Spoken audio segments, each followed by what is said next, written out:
Hello दोस्तों, welcome back to my YouTube channel Sidhu IELTS. जैसा कि आपने मेरे थंबनेल में देखा है कि अब कनाडा जाने के लिए आइलेट्स की ज़रूरत नहीं है।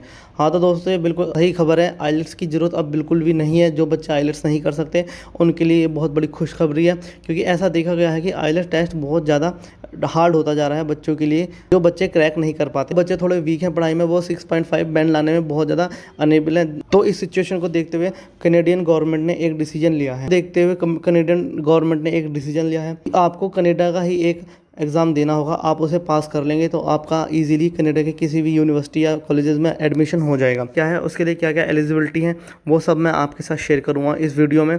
तो आप लास्ट तक इस वीडियो को ज़रूर देखें। सो गाइस, जिन्होंने भी मेरा चैनल सब्सक्राइब नहीं किया है तो जाके मेरे चैनल को सब्सक्राइब कर लें, और ऐसी अपडेट लेने के लिए आप मेरे टेलीग्राम चैनल को भी फॉलो कर लें, जिसका लिंक मैं डिस्क्रिप्शन में दे दिया है। तो चलिए शुरू करते हैं। दोस्तों, ये न्यूज़ प्रिंट हुई है एक कनेडियन अखबार में। Canadian visa update, Canada to introduce new language test for immigrants. मतलब कनाडा एक न्यू टेस्ट सिस्टम लेके आ रहा है इमिग्रेंट्स के लिए। जो बच्चे जाना चाहते हैं कनाडा, या पढ़ाई करके अपना फ्यूचर ब्राइट करना चाहते हैं, या कोई यहाँ से ही पीआर होकर जाना चाहता है, उनके लिए एक नया टेस्ट सिस्टम है। अब देखने वाली बात ये होगी कि ये ईजी है या हार्ड है as compared to IELTS. The immigration refugee and citizen Canada IRCC expect to have the test in place of earlier to mid 2023। तो देखिए दोस्तों, अगर आप इस टेस्ट के देने के बारे में सोच रहे हैं तो आपको थोड़ा इंतज़ार करना पड़ेगा, क्योंकि यह टेस्ट 2023 को बीच में आएगा। तो आपको थोड़ा सा इंतज़ार करना ही पड़ेगा। For those apply for the immigrants under the economic class, the IRCC has approved a new language test by earlier to mid 2023।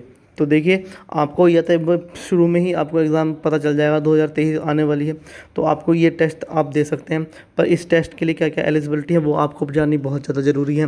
और ये टेस्ट किस तरह का होने वाला है ये अभी थोड़ा रिवील नहीं किया गया है, पर इसके लिए एलिजिबिलिटी वही है कि आप इंटर पास होने चाहिए। Currently there are just 4 designation organisation. अभी तक 4 ऑर्गेनाइजेशन ही ऐसी हैं जो टेस्ट ले रही हैं, और जिनमें आइलेट्स का एग्ज़ाम, जिससे बच्चे बहुत डरते हैं। जो बच्चे थोड़े वीक होते हैं तो उन्हें थोड़ा डर लगता ही है, क्योंकि सबका ड्रीम कनाडा होता है, और कनाडा जाने के लिए 6.5 बैंड बहुत ज़रूरी है। The detail of the test are yet to be reveal. इसका मतलब है अभी तक किस टेस्ट की कोई भी डिटेल रिवील नहीं की है। According to a briefing notes assessed by CIC news, the test will be implanted by early to mid 2023। तो देखिए, यही बात मैं वीडियो में बताता हूँ, अर्ली या मिड 2023 को आपको एग्ज़ाम के बारे में सारी डिटेल पता चल ही जाएंगी। तो आप थोड़ी वेट करिए। Depending on the province you choose to move, either a French or English test will be part of your express entry application. आप यहाँ पर ये देखिए कि अब जो आप जिस प्रोविंस में जाना चाहते हैं, या आप कहीं भी स्टेट में जाना चाहते हैं किसी भी प्रोविंस में, तो आपको उसी के अकॉर्डिंग वो टेस्ट को पास करना होगा। अगर आप ऐसी जगह पर जाना चाहते हैं जहाँ पर फ्रेंच ज़्यादा है, तो आपको उस लैंग्वेज में ही पेपर देना पड़ेगा, क्योंकि वहाँ की प्रायोरिटी फ्रेंच है। आप किसी ऐसे प्रोविंस में जाना चाहते हैं जहाँ पर इंग्लिश ज़्यादा चलती है, तो आपको इंग्लिश में पेपर देना पड़ेगा। तो आपको बहुत ज़्यादा एक्सप्रेस एंट्री मिल सकती है इस पेपर के थ्रू। तो मैं सभी दोस्तों से यही कहूँगा, आइलेट्स को छोड़ के अब आप इस तरफ फोकस करिए। क्योंकि आजकल ये देखने को मिल रहा है, आइलेट्स के जो फाउंडर हैं वो बहुत ज़्यादा स्ट्रिक्ट हैं और नंबर नहीं दे रहे हैं किसी बच्चे को।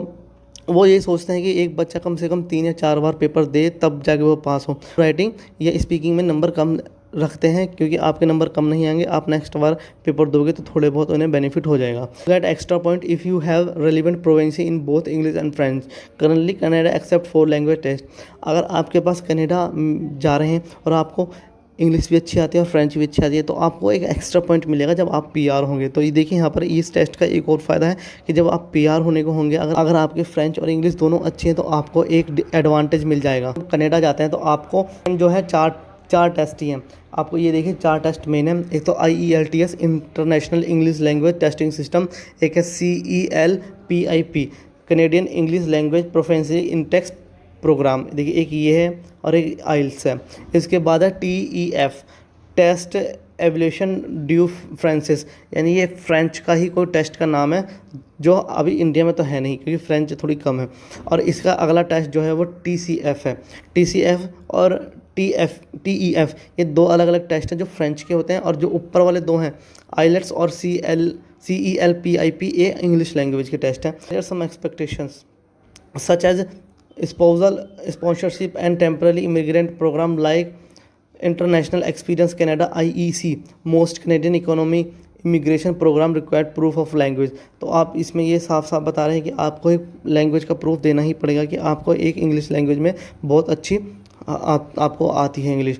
With over 100 migrants program and streams the economic class account of the largest share of immigrant of the to the North American country.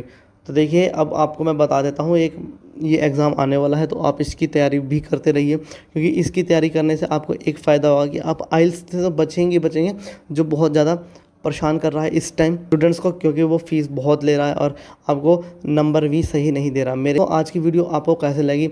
अगर आपको ये वीडियो पसंद आई है तो जाके मेरे चैनल को सब्सक्राइब कर दें, और अगर इससे भी अच्छी जानकारी लेनी है तो मेरे टेलीग्राम चैनल को जरूर सब्सक्राइब कर लें। Reading material, listening material, writing material और भी बहुत कुछ डालता रहता हूँ, तो आप जाके मेरे टेलीग्राम चैनल को भी सब्सक्राइब जरूर से कर लें।